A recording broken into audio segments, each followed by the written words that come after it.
There have been developments in the case of the 2 black men who got arrested for essentially asking to use the bathroom at Starbucks.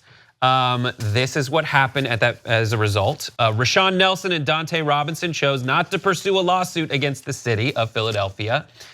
Mike Dunn, a spokesman for the city of Philadelphia, told the Washington Post. Instead, they agreed to a symbolic payment of $1 each and asked the city to fund $200,000 for a grant program for high school students aspiring to become entrepreneurs. Amazing. Are these just like these guys are amazing to Coolest me. people alive, yeah. I would have looked for a payday for sure, but I'm terrible. I mean, well, they are receiving some compensation from Starbucks. I don't know. Have you seen that? I haven't seen any developments from that. I could be wrong, but I was reading earlier today that Starbucks is offering them a settlement as well. But from the city, they're receiving $200,000. Oh, good. Good then. Some people Better online reporter. were saying, Brett, that yes, they're trying to do the Taylor Swift $1, send a message saying like, it's not about the money. We're above the fray. When they go low, we go high with $1. But ultimately, I think that is wonderful that they are funneling that money into places that could be better served to educate and influence younger generations to make awesome things in the future. I mean, there's no bad here. Yeah, so great. The money, we'll see what happens with the Starbucks thing. Hopefully that's an undisclosed sum and they do. I think they just got gift cards from Starbucks. That's what I heard. Star points, unlimited star points.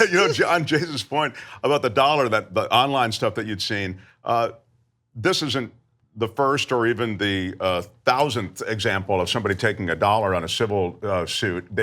Oftentimes civil suits are filed to make a point, a civil rights point or other, and $1 is oftentimes the amount that's sought. And that's, you can tell, hey, it's a higher ideal that's being applied here. That's the reason they went for the $1. And sure enough, in this case, the $1 is to be symbolic. And the more important thing that follows is the grant money and the re-education program that they're doing at Starbucks. The follow-through is important, Here it says Starbucks announced that it reached an agreement with Nelson and Robinson for an undisclosed financial settlement, and that they're going. And now Starbucks is going to continue to listen and create a dialogue between the parties and specific action and opportunity. I like how Starbucks is really leaning into this. I do think that they needed a day. They're taking a day, May 29th, to close all stores to have a training on racial bias, which.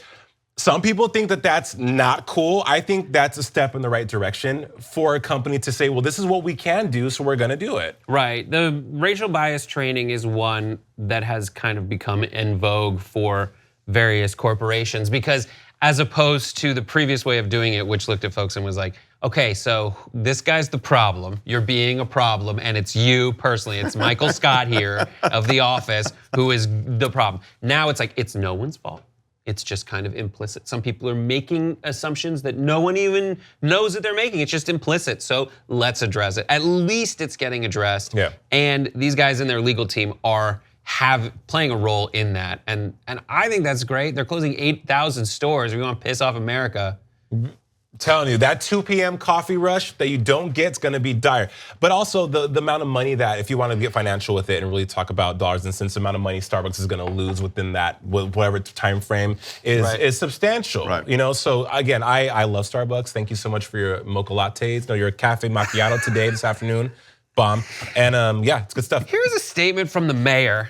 It's just like you want the mayor to really strike at the city of brotherly love to make it up. He goes, this was an incident that evoked a lot of pain in our city, pain that would have resurfaced over and over again in protracted litigation, which presents significant legal risks and high financial and emotional costs for everyone involved.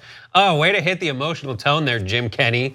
Geez, what are you, just ran a bunch of legal terms through a blender? I thought that was the most hilarious statement of an attempt to be listen, we wanted to focus on the future of America and righting wrongs. He's just it would have been a lot of legal pain. 2 easy ways to follow the Young Turks. One is hit the subscribe button down below, then you're a TYT subscriber. And second is ring the bell. And when you do that on YouTube, you're notified of our videos.